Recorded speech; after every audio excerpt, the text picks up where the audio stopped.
कि जोरदार क्लैपिंग के साथ कार्यक्रम का स्वागत करें और शुभारंभ। बाबा साहब अमर रहे, बाबा साहब अमर रहे। जय जय जय जय भीम, जय भीम, जय भीम, जय जय जय जय जय भीम, जय भीम, जय भीम। बाबा साहब का दूसरा नाम काशीराम, काशीराम। समाज के लिए प्रत्यक्ष या प्रत्यक्ष में वो प्रेरणा का कार्य करते रहे। जब मैं छोटा सा था तो मेरे घर से आगे से उनकी गाड़ी निकलती थी, उसी गली में मेरा मकान है, तो उनकी गाड़ी को देख करके रक्त तेज बहने लगता था और शायद उनकी प्रेरणा से ही हम चाहे एक छोटे से पद पर हों, उनकी प्रेरणा से ही हम पहुंच पाए हैं। तो इस प्रकार की शख्सियत पूरे समाज को प्रेरित करने का कार्य करती है। तो मैं निवेदन करूंगा सुनील गोलपुरिया जी से, महेंद्र बिदनोई जी से, काशीराम जी से, रामकिशन जी से कि वो आज के मुख्य अतिथि का माला डाल करके आज के कार्यक्रम में स्वागत करें, अभिनंदन करें। सुनील गोलपुरिया जी, परमहंस चोपड़ा।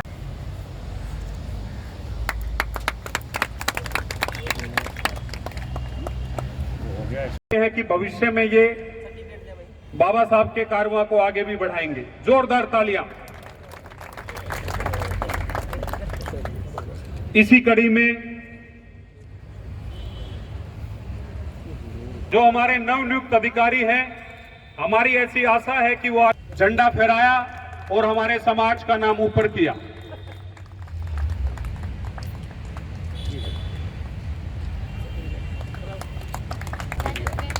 आज ये बाबा साहब का कारवां, बाबा साहब अकेले ही चले थे, लेकिन आज सौम्या आनंद हैं, नीतीश राजौरा जी हैं, आशा जी हैं, कंडारा और बाकी राजौरा जी अन्य लोग जो स्टेज पर थे। मुझे भी एक बात याद आ गई 40 साल पुरानी, जब 1982 में मैं सितंबर के महीने में यूजली होता है ये काम, जब मैं सेलेक्ट हुआ था, दिल्ली में रहता था, तो मेरे भी कुछ आए थे रोहतक में जा कर के उन्होंने इसी प्रकार का एक समारोह किया। देखो हालांकि एक लंबा अरसा गुजर गया है और मैं क्योंकि हरियाणा कॉर्डर में था, हरियाणा का ही रहने वाला था, पढ़ाई लिखाई भी दिल्ली में की थी, तो वो भी दिल्ली भी हरियाणा ही है, तो मेरा बड़ा अच्छा वक्त गुजरा। और अभी हाल ही में अप्रैल में ही मेरी टेन्योर ख़त्म हुई है। आप कह सकते हैं कि 5-6 महीने पहले ही मेरी टेन्योर ख़त्म हुई है। अभी मैं रिटायर नहीं हुआ हूँ, क्योंकि मैं तीसरी जंप लगाने के मूड में हूँ। 2016 में मैं रिटायर हुआ था, उसके बाद 5 साल के लिए मैं संवैधानिक पद पे लग गया था, जिसे स्टेट इलेक्शन कमिश्नर कहते हैं, वो अभी ख़त्म हुआ है। तो अभी तीसरी जंप जब लगेगी तो आपको बताएंगे। आज जो सबसे ज़्यादा शक्तिमान तो लोग वो हैं जो धूप में यहाँ पर इतनी देर से बैठे हुए हैं, और हम भी कम शक्तिमान नहीं है कि बिना कुछ खाए पिए यहाँ पे, और अभी भी लगता है लंच होने में टाइम लगेगा, ठीक है ना। लेकिन अच्छी बात है कि जब भी, ये पहली बार नहीं है कि हम इस प्रकार के समारोह में आए हैं।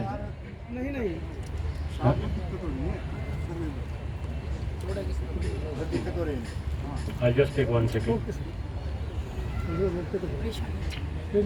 मैं सुबह 4 बजे मिलेगा, मैंने इस जगह बीच में आप कर लीजिए पहले। आप सफीज के लिए ठंडा पिला रहे हैं।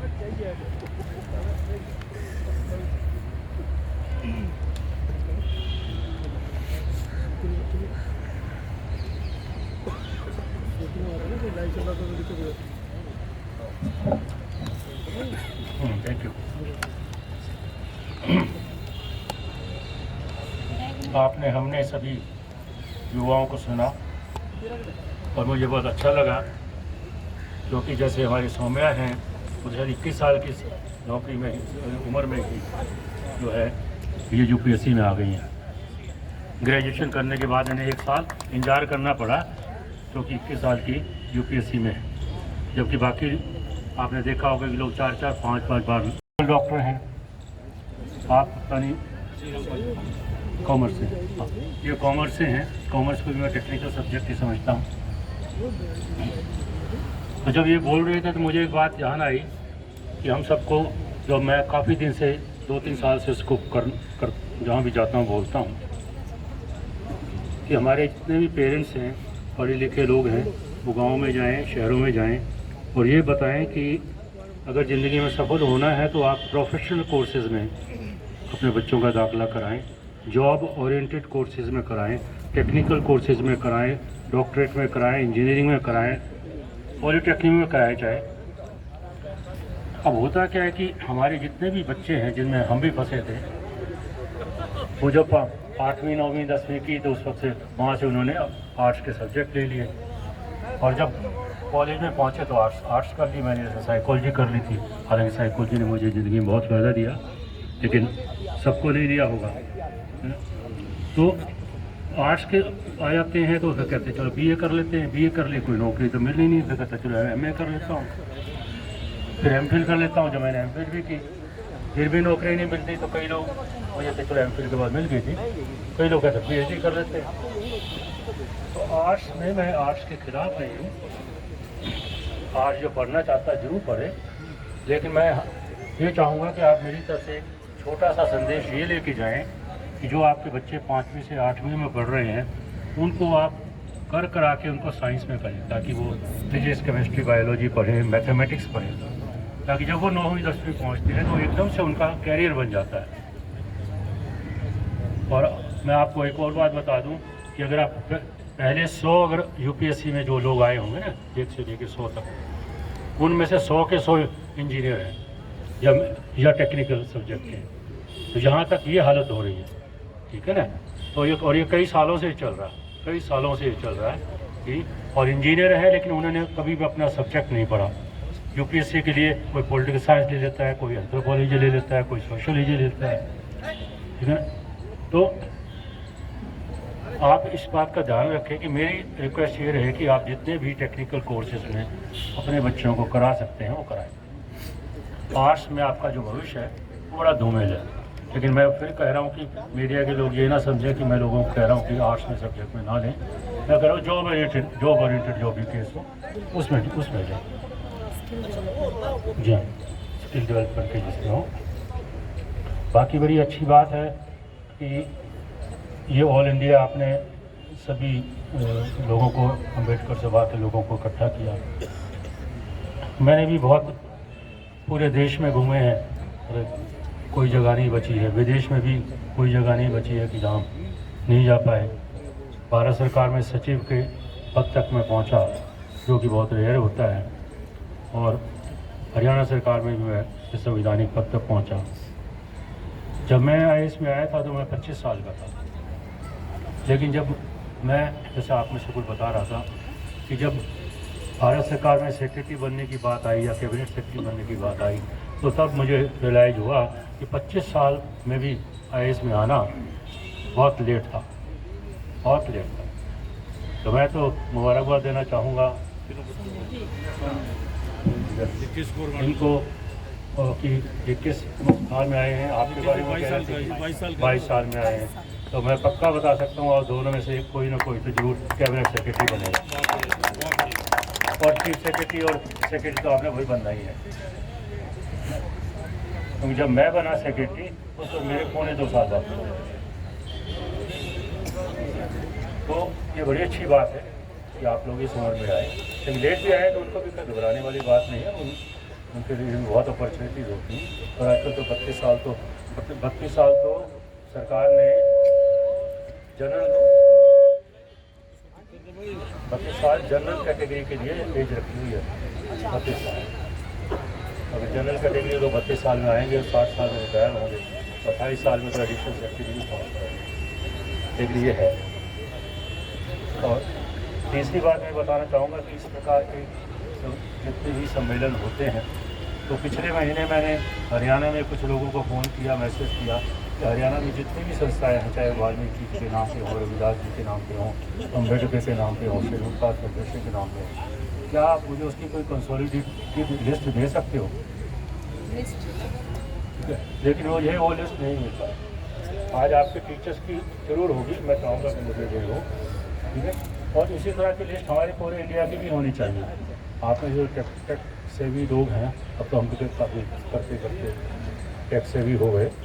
तो मैं तो एक ऐप बनाना चाहता हूँ अलग से, मैं एक ऐप बनाना चाहता हूँ जिसके ऊपर लोग आ करके अपना रजिस्ट्रेशन करवाएं, और ताकि उसमें 10,000, 20,000, 50,000 वो लोग आ जाएं पूरे इंडिया से जो किसी संस्था को मैनेज करते हैं। मेंबर्स को नहीं बना, मेरा 50,000 लोग होने चाहिए। मेरे को चाहिए कॉलेज के लेक्चरर्स चाहिए, स्कूल के टीचर्स भी आ जाए चाहे। अगर वो 10-20,000, 50,000 हो जाते हैं तो ये आपको पता है कि डिजिटल वर्ल्ड का कितना महत्व है।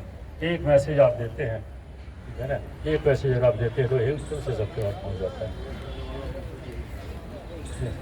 तो लेकिन हो क्या रहा है कि आपने अपनी संस्था बना रखी है, हरियाणा में कोई स्टेट लेवल की होगी भी लेकिन उसके पास भी डाटा नहीं है।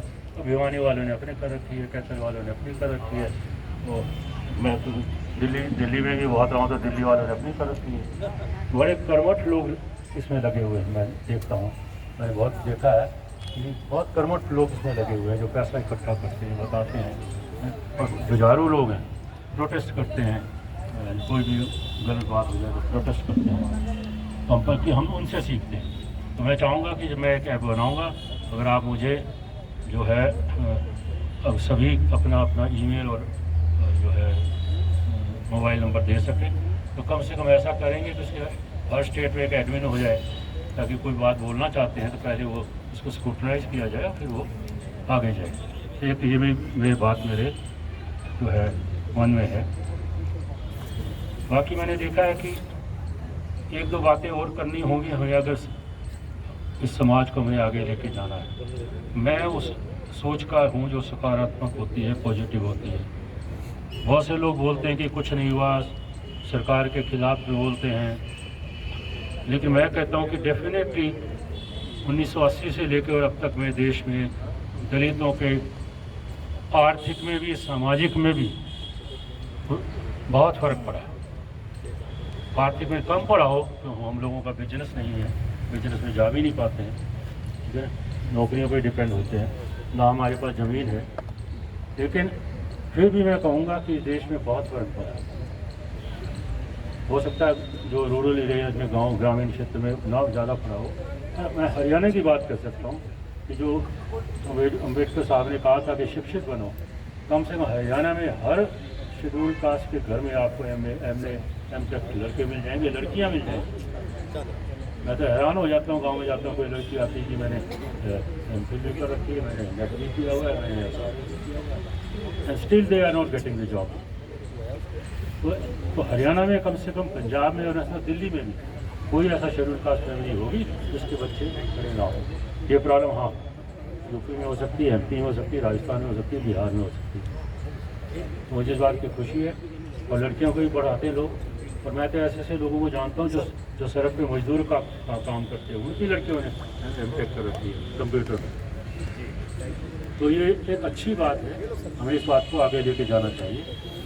दूसरे जो और उपदेश थे अम्बेडकर साहब के कि संघर्ष करो, तो संघर्ष में भी लगे ही रहते हैं, जितना संघर्ष कर सकते हैं। लेकिन जो संगठित रहो, उस पर मैं ज़रूर कहना चाहूँगा कि उसमें कुछ कमी है। संगठित होने के लिए जो है आपका पैशन होना चाहिए, एक थॉट होना चाहिए, ठीक है ना। अब कुछ शेड्यूल कास्ट तो किसी धर्म में चले गए, कुछ शेड्यूल कास्ट किसी धर्म में चले गए, कुछ बौद्धिज्म में है। जो अम्बेडकर साहब ने कहा था कि मैं पैदा तो एक धर्म में हुआ हूँ, लेकिन उस धर्म में मैं मानूंगा नहीं। उन्होंने इसको करके भी दिखाया। लेकिन आप जिस भी धर्म में रहें, दलित जो है, मैं तो सोचता ही नहीं हूँ कि आप हिंदू हैं कि मुसलमान हैं, ईसाई, जहाँ पर भी रहें पढ़ाई लिखाई का काम करें, संगठित रहें। अब कैसे रहेंगे संगठित ये मैं नहीं बता सकता, ठीक है ना। लेकिन हम तो जहाँ पर भी रहे, इतने लंबे समय में हमने कभी भी ऐसा नहीं किया कि किसी को इग्नोर किया हो। आम दूसरी बात मैं ये बताना चाहूँगा, आम ये भाषा में बोलने का है कि जो है उससे बन जाते हैं, ये काम नहीं करते हैं, मिलते नहीं हैं। और एक भाई को आए थे बड़े ज़ोर शोर से बोल के गया, ठीक है ना।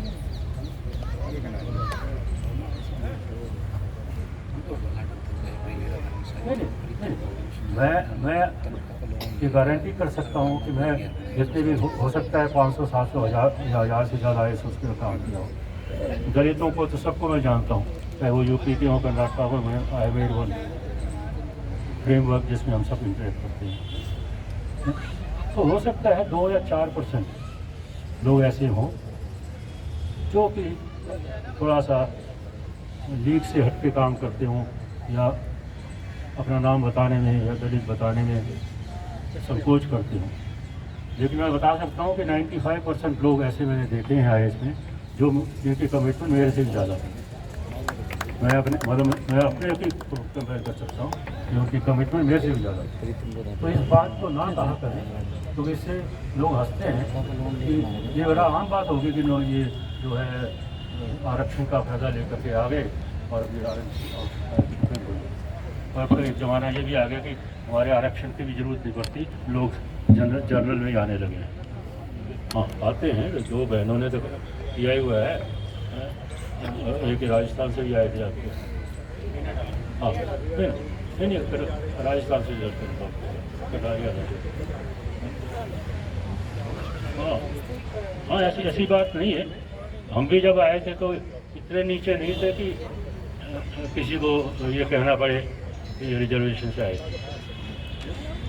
आज बच्चे बहुत बढ़ गए हैं, मेहनत करते हैं, ठीक है, आपके बच्चे मेहनत करें। हाँ, तो ये जो है ये कहना कि हम लोग नहीं मिलते हैं, पता नहीं मैंने कितने वेट करके फंक्शन अटेंड किए होंगे, कितने लोगों से मिले होंगे, कितने गांव में गए होंगे, सब कुछ किया। और नहीं भी कोई स्टेज पे आता है, इसका मतलब ये नहीं कि वो अफसर काम नहीं कर रहा है। अफसरों के पास तो फाइल आती है, उस फाइल पे क्या लिखा जाए वही उसकी मास्टरी है। और एक बार आपने कोई आदेश लिख दिया तो उसको कोई रिवर्स नहीं कर सकता, चाहे आप सुप्रीम कोर्ट में चले जाए। तो हमारा काम ही है। लेकिन आप एक्सपेक्ट करें कि डॉक्टर दीपक जो है अब ये कोई भी अम्बेडकर सभा हो तो वहाँ पे आ जाएं और खड़े हो जाएं और बोलने शुरू हो जाएं, तो वो भी बात नहीं बनती है। तो मैं इसमें चाहूँगा आपसे हाथ जोड़कर कि इस बारे में ना बोला जाए। और कुछ लोग करते भी हैं तो ठीक है, हर फील्ड में है, हर फील्ड में ऐसे लोग होते हैं जो 2-4% जो काम नहीं करना चाहते। मैं तो जब जातिवाद की बात आती है तो मैं समझता हूँ कि हमें अब अपने मापदंड भी ऊँचे करने हों। मैं ये नहीं कह रहा हूँ कि आप जनरल लोगों की बराबरी करें, लेकिन वहाँ तक पहुँचने का आपने हौसला होना चाहिए और ये करके दिखाना चाहिए। जब आप बराबरी में नहीं रहेंगे तो फिर कैसे काम चलेगा। आप बराबरी में ना रहो, ठीक है ना, और फिर ये कहो कि हमारे साथ डिस्क्रिमिनेशन हो रहा है, तो दोनों बातें तो नहीं चलेंगी। और मैं केवल UPSC की नहीं कर रहा हूँ, ये जो बड़ी नौकरियाँ हैं, चाहे आप कहीं भी हैं, आप स्कूल में टीचर हैं, कॉलेज में हैं, क्लर्क लगे हुए हैं, ड्राइवर हैं, कंडक्टर हैं, कुछ भी हैं, आप अपने परिवार में आगे लेके जाएं, पढ़ाएं। अब देश को आज़ाद हुए 75 साल हो गए हैं, तो अब कब तक हम कहते रहेंगे कि हम जो हैं जो इस पोजीशन में हैं। क्योंकि जब भी मैंने देखा है कि इस तरह की सभाएं होती हैं, ज़्यादातर उनमें सरकारी लोग होते हैं, ज़्यादातर उनमें भी मिडिल लेवल के सरकारी लोग होते हैं, और उनका अपना ही काम ख़त्म नहीं होता कि मेरी प्रमोशन नहीं हुई, मेरी डिसमिस कर दिया, मेरे को चार्जशीट कर दिया, मेरे को ये कर दिया। अरे भाई, एक बार सरकारी नौकरी मिल गई है, लड़ो आ जाके, ठीक है ना। तो उसके लिए भी आप घूमोगे फिरोगे शेड्यूल कास्ट कमीशन में या शेड्यूल ट्राइब कमीशन में कि मेरी प्रमोशन नहीं हुई। ये प्रमोशन उन्होंने थोड़ी करनी तो हमारे बॉस ने थी। तो वो चीज़ें आनी चाहिए हमें जो जनरल लोगों को आती हैं, ठीक है, मिलना आना चाहिए, बात करनी आनी चाहिए, इसके अच्छे परिणाम होंगे। तो मैं आज इतना ही चाहूँगा, जितने भी मिस्टर सुनील जो गोलपुरिया जी हैं, इनसे मेरी बात हुई थी, इन्होंने बुलाया, मुझे बहुत अच्छा लगा। आपका बहुत बहुत धन्यवाद। और जो है हम ही अभी नहीं, हम ही जो है पिछले कई सालों से इस फील्ड में हैं। जो लोग कॉम्पिटिटिव एग्जामिनेशन देना चाहते हैं उनके वो क्या करें। तो I have my own YouTube channel, जिसके ऊपर मैं अपनी वीडियो बनाई हुई है मैंने, और कम से कम 20-25 वीडियो मैंने बनाई है आप लोगों के लिए। आमतौर पर क्या होता है कि जैसे आप आ गए इसमें तो सारे कैमरे आपके ऊपर हैं, ठीक है ना, और अलग भी हो सकता मिलियंस में हो भी गया हो आपका कहीं, अन अकेडमी है, ये है, वो दुनिया भर के लोग हैं। एक इनका यूट्यूब पे डालते हैं, 10 लाख लोग शाम तक देख लेते हैं। तो और ये वही बताएंगे कि कौन सी मैंने किताब पढ़ी थी, क्या किया था, तो इससे ज़्यादा तो बता भी नहीं सकते। लेकिन मैंने वो किया था कि जो लोग 35-40 साल की नौकरी जिनकी हो गई है, उनके आगे कैमरे लगाए। जो भारत में होम सेक्रेटरी रहा हो, भारत का डिफेंस सेक्रेटरी रहा हो, भारत का कैबिनेट सेक्रेटरी रहा हो। आज जो कैबिनेट सेक्रेटरी है भारत सरकार में, वो मेरे बैचमेट है, राजीव गाबा, ठीक है ना, मेरे बैचमेट है। उनकी उम्र कम थी, वो आ गए कैबिनेट सेक्रेटरी बन गए। उसके बाद तो एक्सटेंशन भी मिल गई, हो सकता है एक और मिल जाए, ठीक है। तो हमने जो वीडियो बनाया है वो उनके बनाया कि 35 साल में आपने क्या किया, क्या बदलाव आया, ठीक है ना। ये भ्रष्टाचार कम क्यों नहीं हुआ। एथिकल वैल्यूज़ की बात करते हैं, आपके सब्जेक्ट आ गया, मैं हाईलाइट टू एथिक्स, ठीक है ना। तो एथिकल वैल्यूज़ जो है वो क्यों नीचे जा रही हैं, ये सबके लिए सब फॉर ऑल एग्जाम्स, इन चीज़ों के बारे में सबको बात करनी चाहिए। मैं आज इतना ही कहूँगा। आप सबका धन्यवाद। खासतौर पर जो युवा यहाँ पर हैं आए, मैं चाहूँगा कि आप टच में रहें और जो है फिर आपसे मुलाकात रहेगी और बाकी सब। Thank you very much. आज ऑल इंडिया अम्बेडकर सभा जो है उसने आज यहाँ पे कार्यक्रम का आयोजन किया था, जिसमें बुलाया था। उसका उद्देश्य ये था कि जो अभी UPSC में कुछ लोग आए, इसमें दूसरी सर्विस में आए, उनके सम्मानित किया। ये हुआ ये कि जो डॉक्टर भीमराव अम्बेडकर के नाम पर आपने सही कहा कि उन्होंने बहुत संघर्ष किया। उनकी जीवनी को पढ़ेंगे तो वो बहुत संघर्ष से निकल करके, लेकिन फिर भी उस वक्त वो उन यूनिवर्सिटी में पहुँचे जहाँ आज हम नहीं पहुँच सकते। कोलंबिया यूनिवर्सिटी में जाकर PhD की, लंदन स्कूल ऑफ इकोनॉमिक्स से PhD की। क्या आप सोच सकते हैं उस वक्त आज आप और मैं अच्छी बात है। अम्बेडकर साहब से बहुत प्रेरणा ली है पूरे देश ने, क्योंकि मैं तो कहता हूँ महाराष्ट्र वालों का मैं सलाम करता हूँ जो है जितना जज्बा उन्होंने उनके अंदर है। अम्बेडकर साहब हरियाणा में सब इकट्ठे हुए हैं ताकि उनके जो संदेश था उसको जो है ग्रहण कर सकते हैं। खास तौर पर शिक्षा के बारे में बात शिक्षित होना चाहिए। शिक्षित होंगे बाकी जितनी बुराइयाँ हैं जातिवाद है वो अपने आप खत्म हो जाएंगी। आयोजकों ने मुख्य अतिथि डॉक्टर दलीप सिंह को स्मृति चिन्ह देकर सम्मानित किया।